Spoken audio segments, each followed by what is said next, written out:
Hello friends, welcome to my kitchen. இன்றைக்கி நம்ம கிச்சனில் தட்டைப்பயிறு குழம்பு எப்படி செய்கிறதுன்றதை பார்க்கலாம். நீங்கள் நம்ம சேனலை ஃபஸ்ட் டைம் பார்க்குறீங்கன்னா வீடியோ கீழே இருக்க ரெட் கலர் பட்டனை ப்ரெஸ் பண்ணி சப்ஸ்கிரைப் பண்ணிக்கோங்க. பக்கத்தில் இருக்க பெல் ஐக்கானும் கிளிக் பண்ணிக்கோங்க.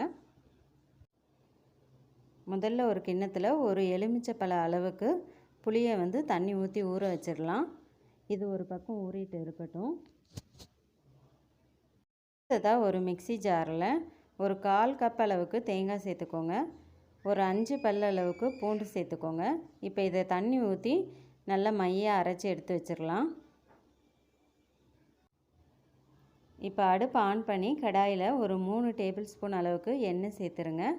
இப்போ இது கூட 1 ஸ்பூன் அளவுக்கு கடுகு சேர்த்துடலாம். கடுகு கொஞ்சம் பொரிஞ்சதும் ஒரு 1/2 கப் அளவுக்கு வெங்காயம் சேர்த்துடலாம். கொஞ்சமாக கருவேப்பிலையும் சேர்த்துக்கிறேன். வெங்காயம் கண்ணாடி பதம் வர வரைக்கும் கொஞ்சம் வதக்கி விட்டுடலாம். இப்போ ஓரளவுக்கு வதங்கிருச்சு. இது கூட பொடியாக நறுக்கின தக்காளி ஒரு கப் அளவுக்கு சேர்த்துக்கலாம்.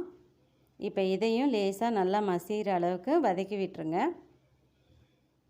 இப்போ இது கூட நீல வாக்கில் கட் பண்ண 4 கத்திரிக்காய் சேர்த்துக்கிறேன். இது கூட முருங்கைக்காய் இருந்தாலும் நீங்கள் சேர்த்துக்கலாம்.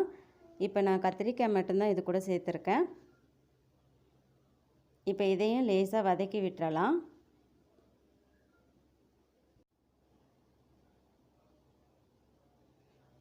இப்போ இது கூட ஒரு 1/4 ஸ்பூன் அளவுக்கு மஞ்சத்தூள் சேர்த்துக்கிறேன்.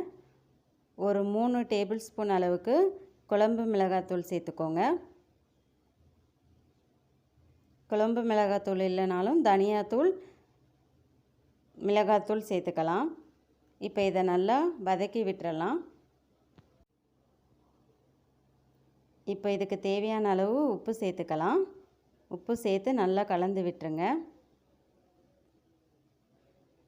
இப்போ இது கூட கொஞ்சமாக தண்ணி சேர்த்து நல்லா கலந்து விட்டுறலாம். அப்போ தான் மசாலா அடி பிடிக்காமல் இருக்கும். இப்போ நல்லா கலந்தாச்சு. இப்போ இதில் நான் வேக வச்ச தட்டைப்பயிரை சேர்த்துருக்கேன்.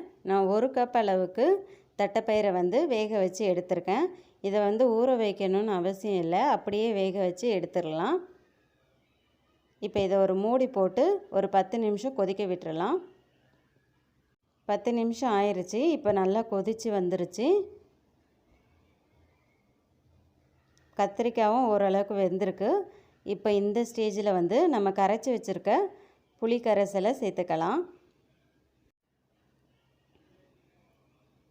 இப்போ இதை நல்லா கலந்து விட்டுட்டு இதையும் நல்லா ஒரு மூடி போட்டு 10 நிமிஷம் கொதிக்க விட்டுறலாம்.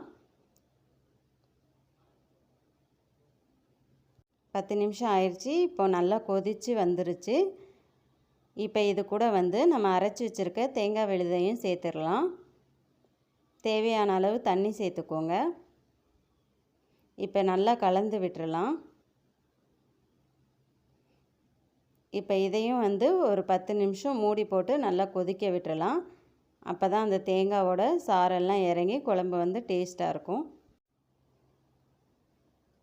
இப்போ 10 நிமிஷம் ஆயிடுச்சு. ஓப்பன் பண்ணி பார்க்கலாம். நல்லா குழம்பு கொதித்து ரெடி ஆயிருச்சு. ரொம்பவே சூப்பரான நம்ம தட்டைப்பயிறு குழம்பு ரெடி ஆயிடுச்சு ஃப்ரெண்ட்ஸ். கண்டிப்பாக நீங்களும் ட்ரை பண்ணி பாருங்கள். எப்படி வந்ததுன்னு கமெண்ட்ஸ் பண்ணுங்கள். என்னோட இந்த வீடியோ உங்களுக்கு பிடிச்சிருந்தா மறக்காமல் ஷேர் பண்ணுங்கள், லைக் பண்ணுங்கள், கமெண்ட் பண்ணுங்கள். தேங்க்யூ.